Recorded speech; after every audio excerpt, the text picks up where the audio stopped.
তুই আমার লগে এরকম বেইমানি কেন করছস? আমি তোর কি ক্ষতি করছি? এই বেইমানি তুই যা চাইছস আমি দিছি না?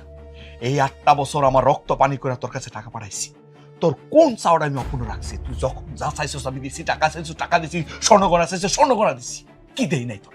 কোন চাওয়াটা আমি অপূর্ণ রাখছি কহ? টাকা দিলে সবকিছু হয়ে যায় তাই না?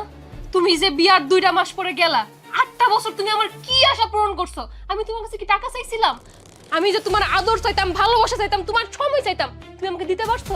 পারো নাই কিন্তু।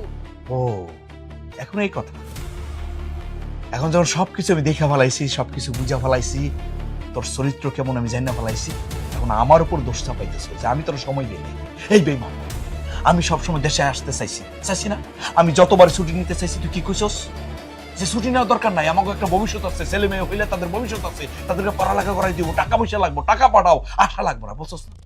আরে এইবারও তো আমি আসতে চাইছি, তুই নিষেধ করছিস যে 8টা বছর ছিলা, আর 2টা বছর থেকে 10টা বছর মিল করে তারপরে আসো, একটা টাকার পাহাড় করে আসো।